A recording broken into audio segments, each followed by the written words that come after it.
This is Leader Time by FedNet, your podcast source for remarks by Senate Majority Leader John Thune and Democratic Leader Chuck Schumer on the Senate floor during the 119th Congress. On February 24th, Thune discussed taxes and a first fiscal year 2025 budget resolution agreed to the week before, as the House was poised to consider its own the next day. The following material is protected by copyright. Mr. President, early Friday morning, the Senate passed a budget resolution to lay the groundwork for border, energy, and national security legislation. We considered a lot of amendments from my Democrat colleagues, not one of which, interestingly enough, was centered on border security, and very few of which addressed either national security or energy security. But that was, I have to say, not terribly surprising.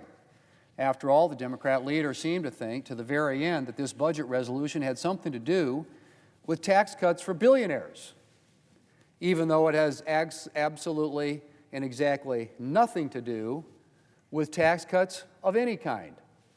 I'm not sure if he was honestly confused or merely felt that he could achieve something messaging-wise by pretending this bill had something to do with billionaires. But for the record, Mr. President, let me review what this bill was about. As everyone here knows, whether they want to acknowledge it or not, the chaos that President Biden allowed to rage at our southern border left a gaping hole in our national security. That's a hole that President Trump and Republicans are determined to close. And since day one of his administration, President Trump has been fulfilling his campaign promise to crack down on illegal immigration and secure our border. In addition to surging support to the southern border, his administration has been focused on arresting and deporting criminal aliens from rapists and murderers to child sex predators and dangerous gang members. And they've made a lot of progress already. But as the president's border czar made clear to Republican senators 2 weeks ago, these efforts cannot continue without additional funding from Congress. And so Republicans are moving forward on legislation to fund continued efforts to deport criminal aliens, as well as provide other necessary resources to secure our border, discourage illegal immigration, and restore respect for the rule of law. That, Mr. President, was what Friday's budget resolution was about. And it's too bad that my Democrat colleagues aren't interested in joining us on border security legislation. But I will tell you, Mr. President, with or without Democrats, Republicans are moving full speed ahead. We owe the American people a secure border, and we intend to give it to them. Schumer discussed the third anniversary of Russia invading Ukraine. Mr. President, 3 years ago, Vladimir Putin brought war and destruction to the free people of Ukraine. 3 years ago, a powerful, hungry autocrat broke the peace in Europe, violated the sovereignty of an independent democracy, and rolled tanks and weapons and troops across the Ukrainian borders without provocation or justification. Vladimir Putin has sealed his place in history as an enemy to democracy, to freedom, and to peace. He has killed tens of thousands of innocent civilians. His rockets have destroyed homes and churches and schools and hospitals, deliberately in many cases. A year ago, I was there.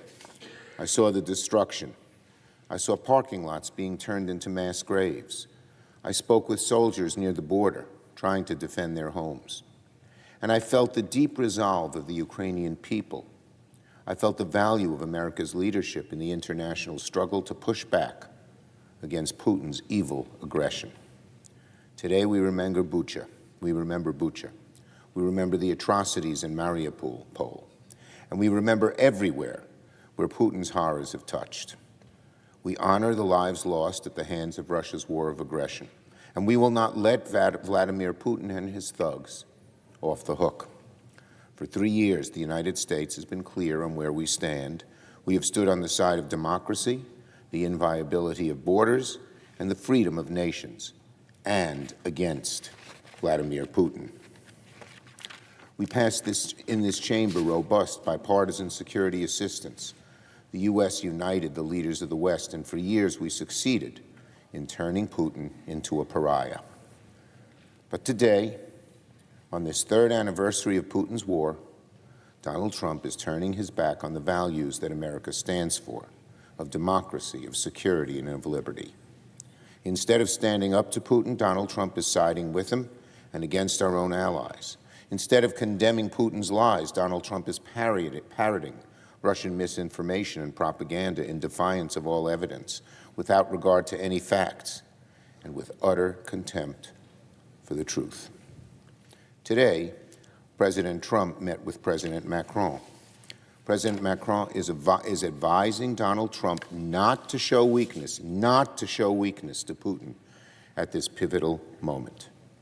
Donald Trump should heed President Macron's warning, or else Putin is going to eat his lunch, and America is going to suffer in the long term. American support of pro-Western democracy under attack is not charity. It's about our own long-term security. For Donald Trump to show weakness to Putin is to endanger America's security tomorrow. If history tells us one thing about autocrats, it's that their hunger is never satiated. It's never enough. They will keep going one way or another until they are halted. What are Poland and Latvia and Lithuania and Estonia supposed to think about Putin's belligerence next door to them? What is NATO supposed to make of Donald Trump's eagerness to deal with autocrats instead of our own allies? If Donald Trump sells out democracy in Europe today, what will Donald Trump sell out tomorrow? Democracy in America? Our national security, which he's already starting to do? The way Donald Trump is engaging with Vladimir Putin right now is not going to make America any safer in the long run. This all goes back to a pattern we've seen from Donald Trump from the very beginning. He has always admired autocrats, strongmen, and bullies, always shown contempt for the rule of law, for truth, for accountability, for facts, because his ultimate goal is to skew things in favor of the wealthy and corrupt few at the expense of everybody else. Just like his push for taxes, just like his empowering DOGE, Donald Trump's modus operandi is to trample on safeguards and basic accountability, values central to any free democracy, in order to allow corrupt billionaires, the wealthy few, and cronies to fill in the void. This is exactly the world Vladimir Putin wants, and little by little, Donald Trump is helping him make it happen. On the Republican budget, last week, Senate Republicans passed their budget resolution clearing the way to massive tax giveaways for Donald Trump's billionaire buddies. From the moment Donald Trump was sworn in, everything Republicans have done can be boiled down to this: billionaires win, American families lose. That's the Republican agenda in a nutshell. This week, it's House Republicans' turn. Today, I want to say this about the Republican plan in the House. It doesn't matter which path Republicans ultimately go with: 1 bill, 2 bills, 50 bills. At the end of the day, Republicans are very clear. They want to cut taxes for billionaires and have the American people pay the cost.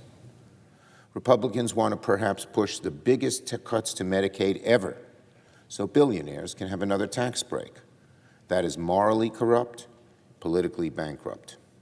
With the government shutdown just a few weeks away, what are Republicans doing? They're spending precious time trying to cater to the wishes of the absolutely richest people in America, instead of working to avoid a disastrous halt of services that help tens of millions of middle-class American families.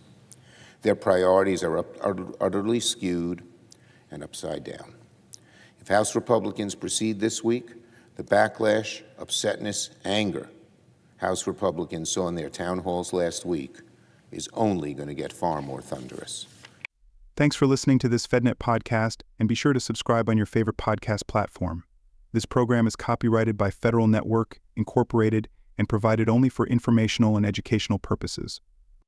Unauthorized reproduction, distribution, or use of this episode without express written permission from FedNet is prohibited.